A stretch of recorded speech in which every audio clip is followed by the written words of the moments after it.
All right, we are live with our House of the Dragon episode 7. Welcome to Basement Movie Room. Yes. So we're talking about House of Dragon episode 7. First off, as usual, we're going to get the thoughts of the episode right out of the gate. So what do you think about this episode? Wow.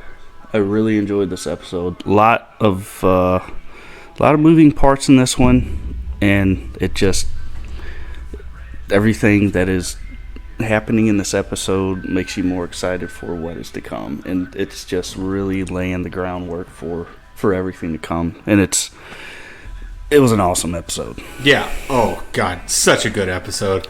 It's the episode that like shows what made Game of Thrones so awesome. Mm-hmm. It's like the intrigue, the relationships, that kind of stuff. This episode, probably my favorite of the season. I think I can say pretty sufficiently this is my favorite episode of the season, and it was fantastic.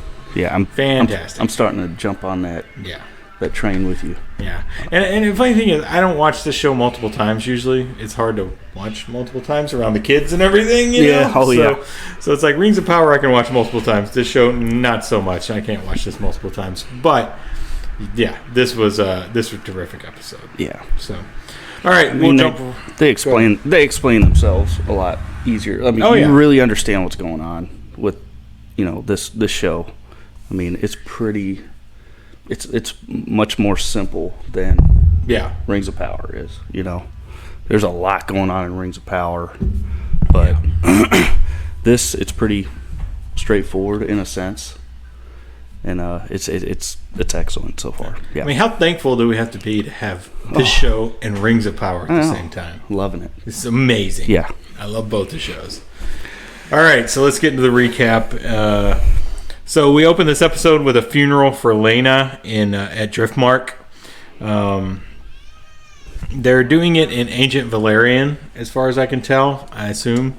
But so everybody's there. Viserys, obviously, Damon, Renera, Allison, Otto introduced as the Hand of the King again. Just a very quick view of him and showing his Hand of the King lapel that he adjusts. Yeah.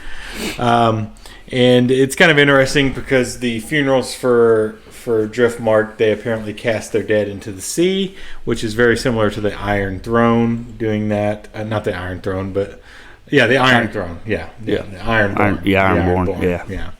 The Ironborn doing that. So it's kind of an interesting, the seafaring people cast their dead into the sea. Mm-hmm. Kind of an interesting thing. Corlys Valerian's obviously there, and the Corlys' brother is the one giving the funeral speech in Valyrian, ancient Valyrian. So, very interesting scene. You get to see everybody again. No time jump with this episode. We went from 6 to 7. It was right back to back, basically. Mm-hmm. So that's the scene. Do you have anything to talk about in that scene? No, just, it was kind of nice not to have a time jump. Yeah. I mean, the time jumps are fine. They explain themselves enough. Right. But yeah, it was kind of nice to be, the next day or whatever, next week. Yeah. Pretty close. Yeah, pretty close. Yeah. So, this scene I think is a good scene to kind of bring everyone together. It shows that everyone's come together for Elena's funeral, and it's kind of a setup for everything that can possibly go on. I see Miguel Sapochnik directed this episode, which, he directed some of the best episodes of Game of Thrones. He is the executive, one of the showrunners for this season. He did. He is leaving. He did Battle of the Bastards. Yeah, and he did the Battle of Winterfell as well. So, that explains the lighting. Yeah, very funny. Yeah, so ultimately, Sapochnik directs some of the best episodes of the show, and I would wager this one is one of the best ones of this show. Yeah. All right, so the next scene, we're post-funeral. We have Renera and Jace talking to each other. Renera's telling Jace, or his name is, they call him Jace, but his name's Viserys is his full name. She's telling him that he should go to his cousins because their mother has died, and that he should, talk to them and, help them feel better, which ultimately he does do a little bit later. And I'm going to go through. This is all happening kind of at the same time, so I'm going to kind of punch through a few of these things.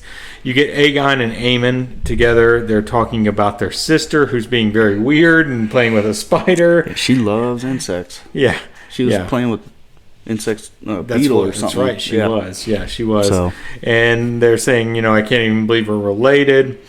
Aegon and Eamon saying, well, mother could have betrothed me to her, but, and you're getting the feeling that Aegon and his sister are supposed to marry. Yeah. I think you get the feeling on that one. Kind of weird. You also get a shot of Larys and Kristen and Allison together. Kind of Larys just looking his creepy self, and Kristen, saying that Larys is there. I'm sorry, who? And I got to do that every podcast. Yeah. So, Crispin. Yeah. Crispin. Yeah. So yeah. I mean, there's a lot going on in this scene. It keeps going. I mean, I just got through like a third of this scene basically. Yeah. There's a little sweet moment which Viserys does go to Lena's kids, Lena and Damon's kids, and one of them grabs his hand and holds his hand because he's there and she's showed upset. Affection. Yeah. And you get Corlys and his brother talking about talking with the second son, Luke, Rhaenyra's second son, about becoming Corlys's brother, not Corlys.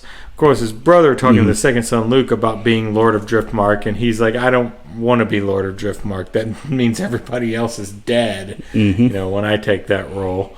And you also get a shot of Lenor, who's having a tough time with this. He's kind of standing in the sea, mourning and not happy. And his father tells, Lenor's boyfriend, who, his father kind of knows that, to go get him out of the sea. Fetch him. And, so I'll stop there because the next scene's a little more significant, what happens. But, yeah, I mean, it's just kind of reintroducing us to all the characters and what they're going through here with this funeral. Do you have anything to add on that stuff? Damon. Yeah, Damon's there. Giving a little chuckle. He giggles a little bit during the funeral speech. Yeah. It was about, the bloodline and all that. I thought that was interesting. Yeah, he giggles a little bit, and Corlys doesn't like that so much. Yeah, just all the little subtleties with, like, each character. Like, during that whole funeral scene, there's, like, something that each character does that kind of represents their personality. And I think that's what they're going for. Exactly. Yeah. It was so well done. Yeah. Yeah, how Lenor is kind of like a soft-hearted person. He would take this really hard. Damon is not a soft-hearted person and probably didn't... I think he loved Lena, but not, like, enough to be a significant mourning of her. It was more a marriage of convenience for him. Viserys is sitting there just like... And the kids that they had together. I don't think he cares. Yeah, I mean, that goes back to the last episode where he doesn't comfort them at all after what she does. Exactly. He just like walks by and it's done. He's like, well, you were a means to get what I wanted, but it didn't end up happening. Yeah. So... Yeah, so it just touches base with everybody. The next scene, Viserys approaches Damon and invites Damon back to court. He says he needs him at court. He should be a part of his court. For like the 37th time. Yeah, we were talking about that, Yeah, it's like, what? Why? It's a brother's love. Yeah, it's like he can't leave Damon out. He just can't. He needs Damon. He needs him there, and he just can't leave him out. And it's just shocking how many chances he's going to give Damon, despite the fact he knows many things that Damon has done that should have resulted in Damon's death, probably. But he's not going to kill him. He's Viserys overall is somewhat of a weak king, although he's been over peace the whole time. So he's never really had any reason to be more hard-handed on this kind of stuff. Yeah, he really his quest for peace really does overshadow like him. Did you just Superman 4 Viserys? I did. You Superman 4'd it. You Supermans. But yeah, exactly. He wants to keep the peace, and he'll do whatever it takes, even if it does make him look weak. Yeah. But because he's trying to keep Jaehaerys's that comes into play later in this episode, keeping the peace. Yeah, for sure. Yeah. So, and that's what he does. That's what he's been doing. Yeah. So absolutely. Yeah. So the next scene, Otto and Damon, a very quick little scene there, and you know the history between those two. Oh. They don't like each other whatsoever. So Otto, says sorry for your loss essentially to Damon. Damon just kind of like, and walks on by. That's all there is to that scene. But it's nice to see a little minor interaction between those two because we know the relationship between those two and what'll happen going forward. Why don't you make like a tree and get out of here? Yeah. Viserys, they start kind of winding down the post-funeral stuff, and they're telling the kids to go to bed and things like that. And Viserys starts to leave and looks at Allison and says, "Go to bed, Emma," which was his other wife. Yep. So, you're seeing some cracks in Viserys still continuing to grow. This is the first time I think we've realized that maybe his mind is going as well. Exactly. Yeah. And it's just a quick slip. You almost don't catch it, really. It's it's that quick. Yeah, because I looked over at you and I was like, well. And you were like, he said Emma. I was like, that's Emma. What I thought. Yeah. That's what I thought I heard. Then you get Aegon throughout this, which is Alison and Viserys' oldest child, is drinking copious amounts of wine, as much as he can get his hands on, basically. And he is kind of like sitting drunk in a stairwell, and you see Otto come over to him, look around, make sure nobody's looking, and just kick the shit out of him. Yeah. And tell him to go to bed because he's embarrassing himself, essentially. Otto doesn't want that because Otto truly believes he is the heir as opposed to Rhaenyra's kids. Right. So Otto needs him to put on that face to be the heir, basically. So I thought that was kind of funny, a little scene there. Aegon's kind of, I think, what Damon was when he was a kid. Yeah. That's how I picture Damon being. He's just kind of that, I don't care. I'm going to get drunk, do whatever I want. Yeah. A shit bird. Yeah. So, he's just a younger Damon. Yeah. Right now. Yeah. You also see Eamon kind of standing there and hearing the dragons fly through the sky and knowing it's Vhagar flying around because Vhagar's in mourning for his rider as well. And Eamon is looking around, looking towards the sky. So you see that there's maybe something going to happen in regards to Eamon and Vhagar. It's kind of a foreshadowing for later in the episode, which we will get to. So that's the end of the funeral scene. We move on from there. It's kind of an interesting thing. We see, a lot of different people in the scene. There's a lot of extras, obviously. You also see Kristen Cole throughout the scene kind of being just shitty completely. Who? Crispin. You're going to do it every time, aren't you? I am.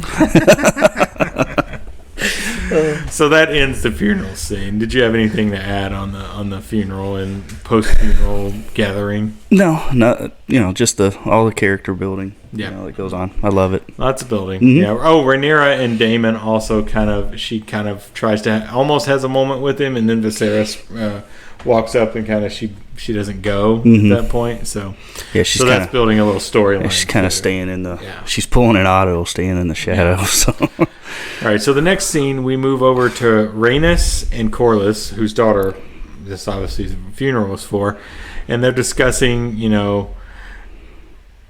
what they're doing, basically. Like, Reyna is heartbroken, and Corlys is like, well, we still have the crown in our future. And Rhaenys is like, it's not worth it. We know these are not Laenor's kids. It's like, look what we're giving up for the crown. We've lost our daughter, and, our son is not the true father of these kids.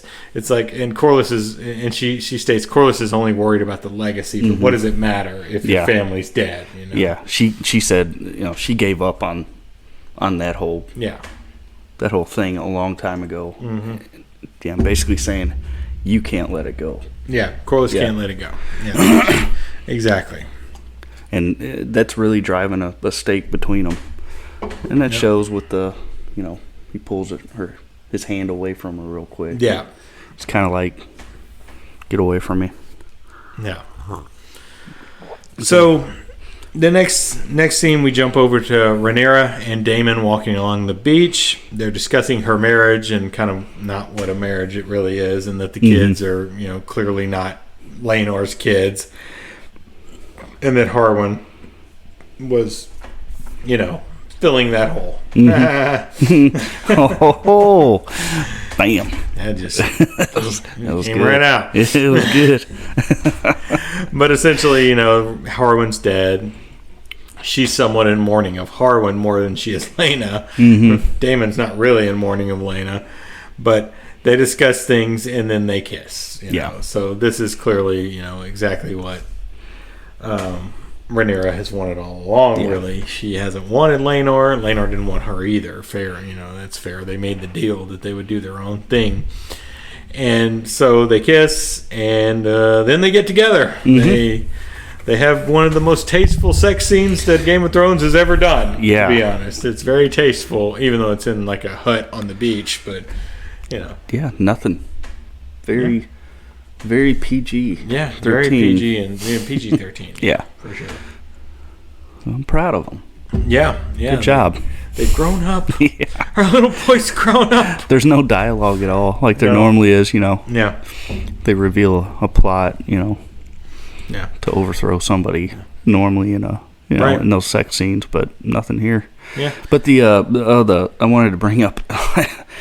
It felt like there's a filter being used in those scenes. Yeah, you were pretty sure it was day for night. Yeah. Yeah. Because I think those were the promo shots that they put out way early. Because I recognize some of the the still shots. Yeah. I'm like, man, and it feels like there's a filter over it. They're shooting during the day. It is seemingly day for night. Yeah. I mean, no guarantees, but it is seemingly day for night. And even the scene, there's a few scenes like that. Yeah. The scene afterwards, too, and, we'll get it looks that. a little too bright for night night filming. Yeah. For sure. For it being, it's cloudy, and for the moon to be that bright, there's something off about those shots. Oh, yeah. Yeah. But, hey, I'll take that over the pitch black screen. Yeah. that we got. Game of Thrones Season 8. Yep. Yeah. All right, so the next scene, Eamon is chasing down Vhagar. He's trying to find her. Vagar's a she-dragon, in case you're not aware.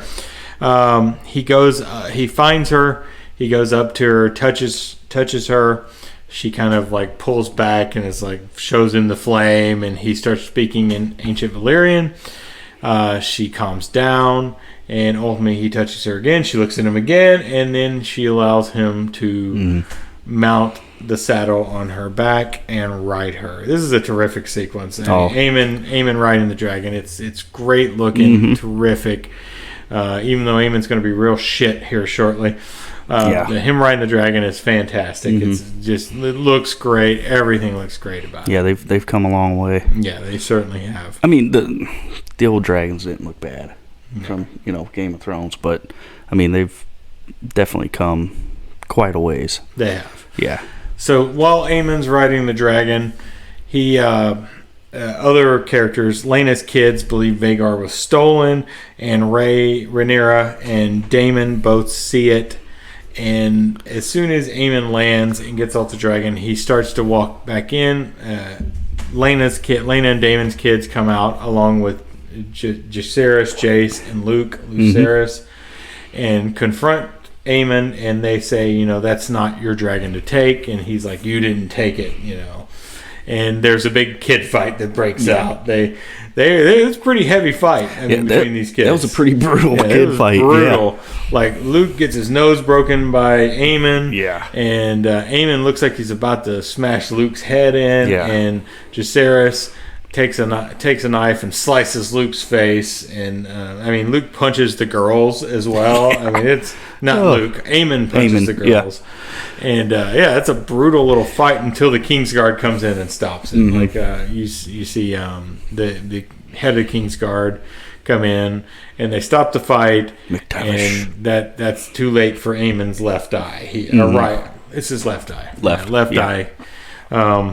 So Eamon loses his left eye in the fight. There's a scene. The next scene, which is one of the better scenes in the series so far, is just a whole thing, man. It's all of them in the room where Eamon's being sewed up with his left eye, and the maester said, well, the wound will heal, but the eye is lost. So Allison is freaking out and telling Viserys that Luke needs to lose his eye because of this, and like eye for an eye. I get it. You know, it's mom versus mom here, though. It's Renera versus Allison, the exact thing that we see coming in this series, essentially. Yeah. The bastard conversation comes up that Eamon called Viserys and Luke bastards. That's what started it. And that was a huge thing. And he says that Aegon tells him that, and Aegon's like, just look at them. He's like, look at them. They don't look like it, Yeah. But Viserys steps in and says, no, this is not happening. We're not taking my grandkid's eye. I know my son's eye has been taken, but it's just not going to happen. We just need to all stop this. It's ridiculous. And as soon as he says that, Allison's like, Sir Criston Cole, you serve me. Go take, Lucerys's eye. And Criston Cole actually doesn't. He doesn't do it. Yeah. He says, "He's protect you. Yeah, I'm your protector. I don't do this essentially." Yeah. So he doesn't do it, and get your club foot to do it. So and then Viserys is like, "This is over," and she grabs the cat's paw dagger out of his thing and goes after Luke herself to try to take his eye, I guess. Renera grabs her and stops her. And ultimately, she slices Renera's forearm with the cat's paw dagger and kind of realizes how crazy she's being, I guess, at that point, and drops it and stops. Yeah, she's got a little vicious streak in her, man. Yeah, no, she does. This is like the first time we've seen it. And that gets brought up in the next scene, obviously. But yeah, and God, I thought this scene was fantastic. This scene was probably the best scene. Yeah, it's so fantastic. Of the show. Yeah, it's just. It's crazy because Viserys is just trying to keep that peace. Yeah. And you can tell he's just like, oh my God, why am I having to deal with this? This is ridiculous. You're seeing further alliances being formed. I love how Otto and Damon are just kind of circling. Yeah. Just on the outskirts. Like, they know what's coming. Yeah. But they're letting it all play out. Right. And they have the same, mentality during this episode or this that scene. And I was like, oh man, this is awesome. Yeah, and then there was enjoying every moment. The whole thing where Allison goes after and Crispin starts to run in.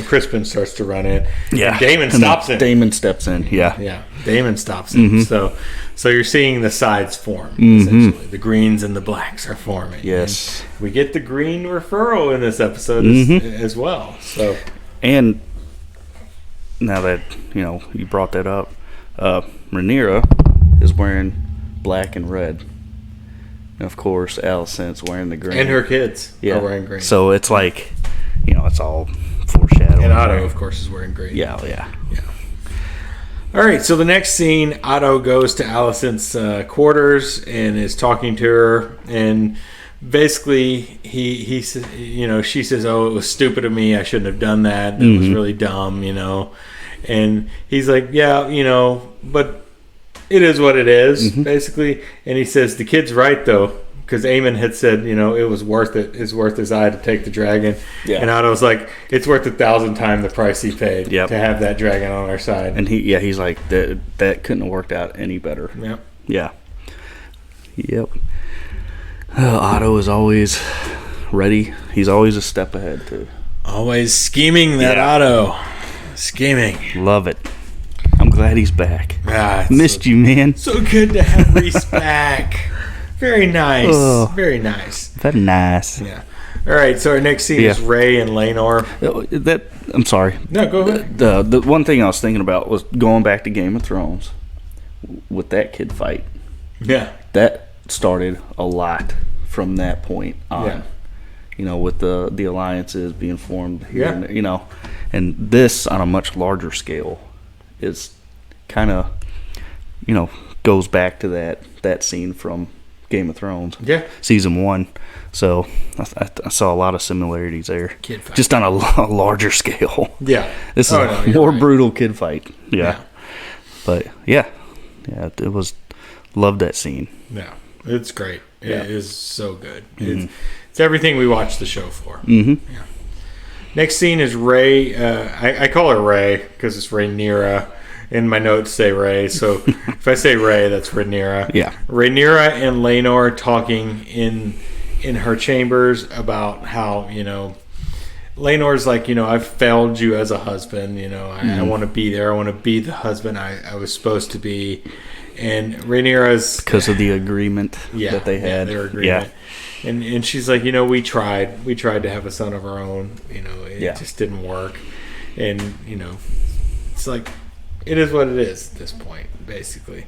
And, Lenor says, there's more trouble in the Stepstones. Cole's going to go down there. Cole, his boyfriend, is going to go down there and take care of that.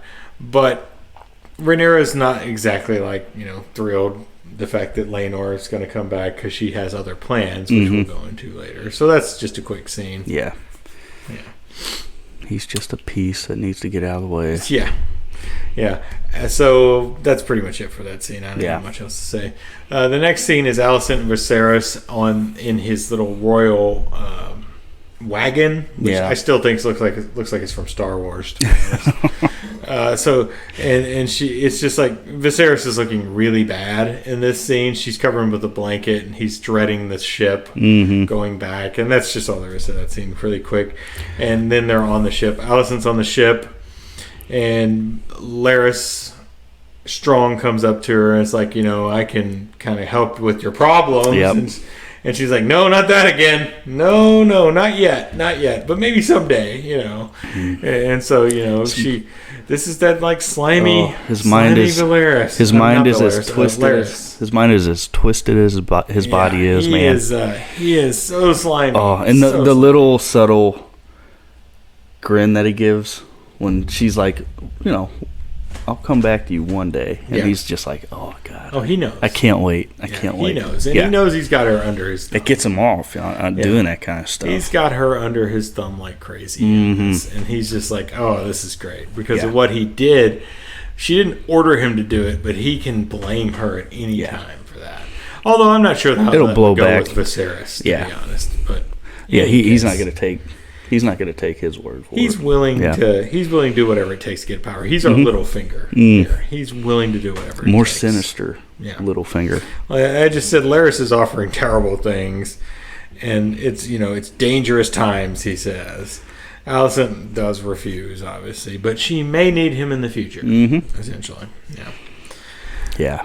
He is just chomping at the bit. We kind of cut back and forth during this scene to Renera and Damon watching the ships leave, along with Vhagar. Vhagar flies off with the ships. And at this point, Renera proposes marriage to Damon, saying we should marry. And, he's like, well, there's a little problem with that. You're already married. Yep.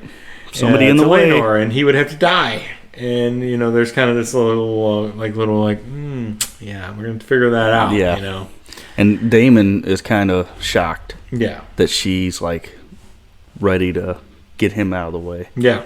He didn't really see that coming, I don't think. Yeah, he did not. The next scene we get is Damon with Cole, Lenor's boyfriend, and it seems like he's paying him to kill Lenor, essentially. But the further scenes make that scene more clear, obviously. But Cole, he's like, oh, a man could live very good in Pentos with this amount of gold. So, and Pentos doesn't care about the same things that Westeros cares about. Whole new beginning for you. Yeah. So the next scene, Damon kills a guy, a dark-skinned guy, a black guy, on the stair, on some stairs, and then there's a scene where Lenor walks into his father's study. I don't know what it is. It's the place where Damon and Corlys, the fire pit earlier on. It's like the fireplace, the hearth room or something. Yeah, where Corlys and Damon. Yeah, where they were. Yeah. So they feign being angry at each other. And I can already see what's happening here. I guess it wasn't made clear till shortly after. It was terrible acting. Yeah, they feign being angry at each other because there's only one other person in the room, and that one's like, I'll run get help. I'll get the guards. And then they start sword fighting, and then when we jump back to the scene, there's a body in the fire whose top half has been burned beyond recognition. Right. So I'm like, they faked his death. They faked his death. which is it's reasonable. I mean, Lenor, is not the marrying kind, and he, wants to be with Cole, his boyfriend. So it makes sense that he would agree to something like this to run away with his lover to get out of the marriage. So Rhaenyra could, find her true love or whatever. Like marriage of convenience is not working as well. Yeah. So. Yeah, that was set up so well. Yeah. When Damon killed the guy, I was like, oh, they're going to fake his death. Yeah. Well, I don't know if I was looking away on that scene, but I saw the guy dead. Yeah. And I saw somebody crack his neck. Yeah. But I didn't. I was looking away or something, so I didn't. I was like, "Where'd they get the body?" And you're like, "Oh, the guy got his neck snapped." And I was like, "Oh, yeah." I didn't really pick up on that. That he did. Yeah. So directly after that, Corlys and Rhaenys are devastated because now they've lost both their children. It's really sad, because they don't know. Although at some point they might find out, maybe, but that's really sad. They just buried their daughter, and now their son is dead. It's like, rough. That's being a parent, that would be the worst thing ever. Yeah. So it's a real shame. But you see Lenor and Cole rowing away during an intercut scene with Renera and Damon being married in the old Valyrian tradition, because they do blood, they cut, and they do blood marriage or something like that. And Lenor has shaved his head, I guess, to provide hair to the dead body. Although it was all burnt, so it didn't really matter. It wouldn't, but he shaved his head, and he's bald. Maybe just change his looks, make nobody sees a somebody might identify him. Yeah. So him and his boyfriend are leaving for Pentos on a ship, and Rhaenyra and Damon have married, the ultimate power couple, who happen to be uncle and niece. Yeah. And, that's part of it. Yeah. Although I do, they talk about Targaryens with the incest and all that. I feel like they do it more for the convenience of keeping the throne than they do for lust. Yeah. But in this case, it's a little bit of both. So yeah, I mean, Aegon the Conqueror married both his sisters. Yeah. That's crazy, but it seems like it's more like, to keep the throne intact. Yeah. For the line. For sure. More than it is like, ooh, hey, come on over here. Yeah. So that's where the episode ends. Honestly, we talked about this one pretty quick. Yeah. For as much as has gone on in this episode. Yeah. Yeah, we're getting through it quick. That was the end of the episode. Again, I thought it was a very good episode. Yeah. Yeah, I'm having to agree with you on this with best episode so far. Yeah. So. Yeah, I think it was the best episode so far. So that's House of Dragon episode 7. Excellent episode. Great setup. It looks like we're going to have a time jump again for next episode. I don't think it's a huge time jump, but slight time jump, maybe 5 years or so. And looking forward to it. Can't wait. I don't think Viserys is going to be with us. Yeah, I think next. I think he's with us, deathbed. But we'll get to that in the next. We'll see. Just by the preview. Yeah, check it out. All right. So that is our coverage of episode 7 of House of the Dragon. We'll be back next Friday probably with Rings of Power and something else maybe. Yeah. And if you want to watch the YouTube channel, follow us at basementmovieroom.com. They'll get you to the YouTube channel. Otherwise, you can follow us on Twitch if you're not already watching us on Twitch, which is twitch.tv/basementmovieroom. All right. We'll see you next time. Cheers. Dink. Oh, cheers to the microphone.